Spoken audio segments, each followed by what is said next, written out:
ઓમ નમો નારાયણ. જય શ્રી કૃષ્ણ મિત્રો. ચેનલમાં ફરી એકવાર તમારું હાર્દિક સ્વાગત કરું છું. મિત્રો, નારાયણ કવચ અત્યંત પાવન અને શક્તિશાળી સ્ત્રોત છે, જે શ્રીમદ ભાગવત મહાપુરાણમાં છઠ્ઠા સ્કંદના 8મા અધ્યાયમાં આવેલું છે. આ કવચનું પઠન આપની અંદર દૈવી શક્તિઓ જગાડે છે અને બધી બાજુઓથી રક્ષણ આપે છે.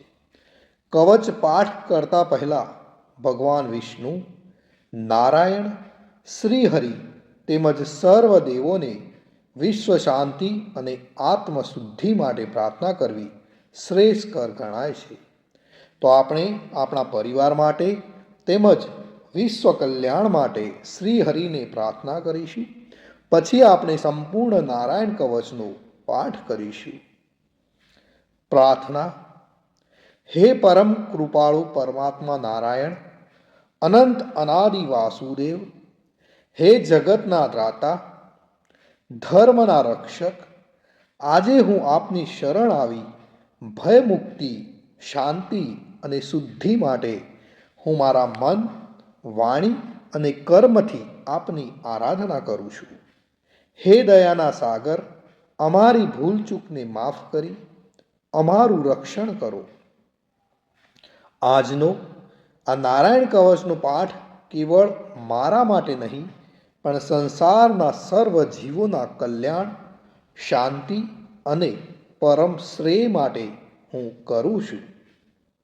હે હરિ, મારી આંતરિક અને બાહ્ય દુઃખોને નાશ કરો, મને સત્પથ પર ચલાવો અને મારું મન હંમેશા આપના ચરણોમાં અડગ રહે એવી કૃપા કરો. ઓમ નમો નારાયણ. ઓમ વિશ્વ શાંતિ. તો મિત્રો, આપણે નારાયણ કવચનો આ પાઠ સંપૂર્ણ સાંભળીશું, તો જ એમાં કહેવામાં આવેલું ફળ કથન આપણે પ્રાપ્ત કરી શકીશું. તો મિત્રો, આપણે નારાયણ કવચ સાંભળતા પહેલાં કોમેન્ટની અંદર જય શ્રી કૃષ્ણ લખીશું અને ત્યાર પછી જ આપણે સંપૂર્ણ નારાયણ કવચ સાંભળીશું. અને સાંભળ્યા પછી પણ આપણા જે પણ કોઈ મિત્રો હોય એમને પણ જરૂરથી શેર કરીશું. તો ચાલો આપણે શરૂ કરીએ છીએ નારાયણ કવચનો પાઠ. તો મિત્રો, નારાયણ કવચ જે છે એ શ્રીમદ ભાગવતના છઠ્ઠા સ્કંદના 8મા અધ્યાયમાં શ્રી નારાયણ કવચ ત્વષ્ટા ઋષિના પુત્ર વિશ્વરૂપ ઇન્દ્રને કહે છે. વિશ્વરૂપ કહે છે કે જ્યારે ભયનો સમય પાસે આવ્યો હોય ત્યારે મનુષ્ય હાથ પગ ધોઈ, આચમન કરી, ઉત્તર દિશા તરફ મુખ રાખી નારાયણ કવચનો પાઠ કરવો. જ્યારે ભય આવે ત્યારે શ્રી નારાયણ રૂપ નામનું બખ્તર ધારણ કરવું. તો મિત્રો, નારાયણ કવચ આ રીતે છે જે આપણે નિત્ય કરવું જોઈએ. ગરુડની પીઠ પર ચરણ કમળ ધારણ કરનારા, 8 સિદ્ધિઓવાળા, 8 બાહુઓવાળા અને તે 8 બાહુઓ વિશે શંખ, ચક્ર, ઢાલ, ગદા, બાણ, ધનુષ તથા પાસને ધારણ કરનારા શ્રી હરિ, મારી સર્વ પ્રકારે રક્ષા કરો. જળમાં મત્સ્ય અવતારધારી ભગવાન, જલ તંતુઓથી તથા વરુણના પાસથી મારી રક્ષા કરો. માયાથી બતુક બનેલા વામનજી, સ્થળમાં મારી રક્ષા કરો. શ્રી વિશ્વરૂપ ત્રિવિક્રમ ભગવાન, આકાશમાં મારી રક્ષા કરો. જેના અઠાસ્યથી દિશાઓ ગાજી ઉઠી હતી અને ગર્ભિણીઓના ગર્ભ પડી ગયા હતા, તેવા ઋષિ ભગવાન, દુર્ગ, વન અને યુદ્ધ ભૂમિમાં મારી રક્ષા કરો. પોતાની દાઢથી પાતાળમાંથી પૃથ્વીનો ઉદ્ધાર કરનારા ભગવાન, યજ્ઞ મૂર્તિ વરાહ, માર્ગમાં મારી રક્ષા કરો. પરશુરામ ભગવાન, પર્વતોના શિખરોમાં મારી રક્ષા કરો. અને ભરતના મોટા ભાઈ રામ ભગવાન તથા લક્ષ્મણ, પ્રવાસમાં અમારી રક્ષા કરો. ઉગ્ર ધર્મ અને પ્રમાદથી નારાયણ ભગવાન મારી રક્ષા કરો. નિંદાથી નર ભગવાન ને યોગ ભ્રષ્ટ થતા યોગેશ્વર દત્તાત્રેય ભગવાન મારી રક્ષા કરો. ત્રણેય ગુણોના સ્વામી ભગવાન કપિલ કર્મ બંધનથી મારી રક્ષા કરો. સંત કુમાર કામદેવથી મારી રક્ષા કરો. હયગ્રીવ ભગવાન રસ્તામાંથી જતા અને દેવોને પ્રણામ ન કરવા રૂપી અપરાધમાંથી મારી રક્ષા કરો. હે દેવર્ષિ શ્રેષ્ઠ મુનિ નારદ ભગવાન, ભગવાનની પૂજામાં જે કોઈ વિઘ્ન નડે તેનાથી મારી રક્ષા કરો. અને કૂર્મ અવતાર શ્રી હરિ સર્વ પ્રકારના નરકમાંથી મારી રક્ષા કરો.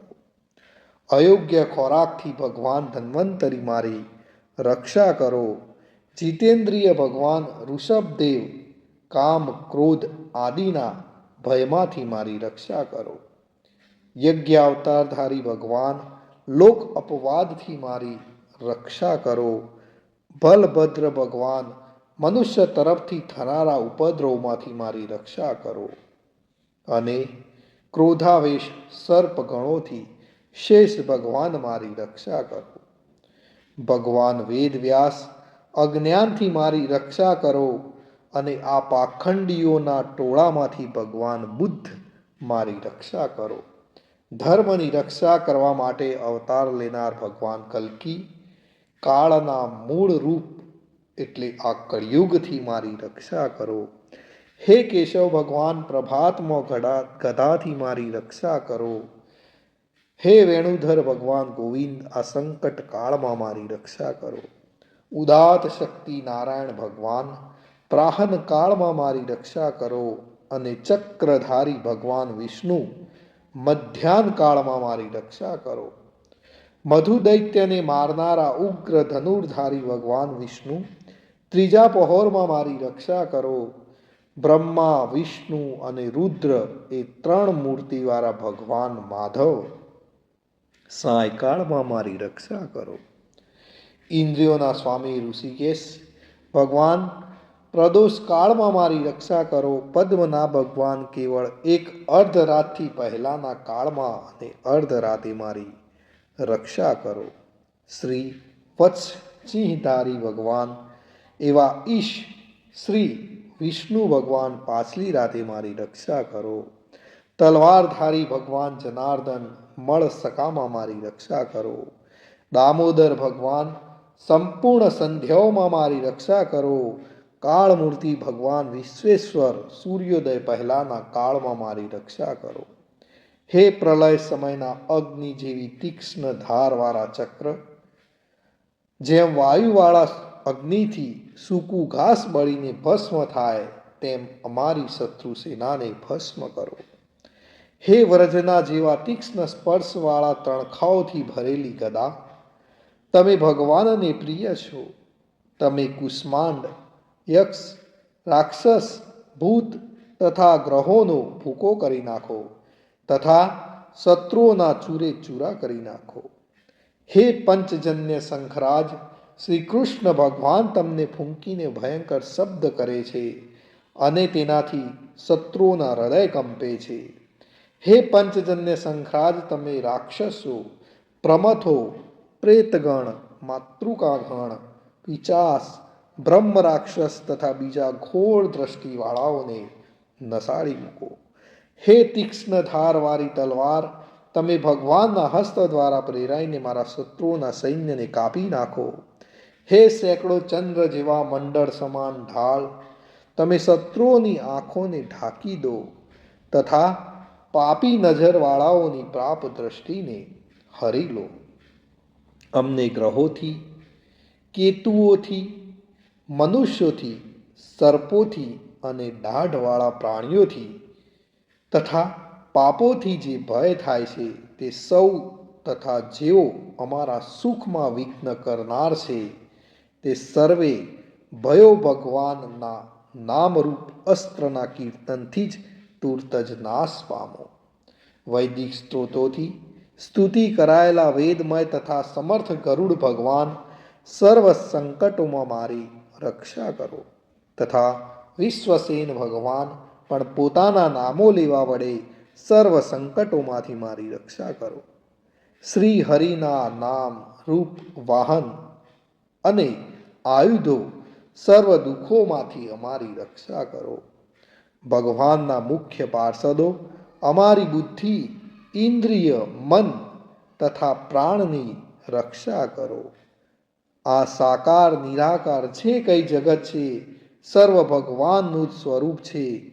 આ સત્યથી મારા સર્વ ઉપદ્રવો નાશ પામો. અભેદ દ્રષ્ટિવાળા મનુષ્યોને ભગવાન પોતે ભેદરહિત જોવામાં આવે છે, તો પણ તે પોતાની માયાથી આભૂષણો, આયુધો તથા ચિહ્ન નામની શક્તિઓને ધારણ કરે છે.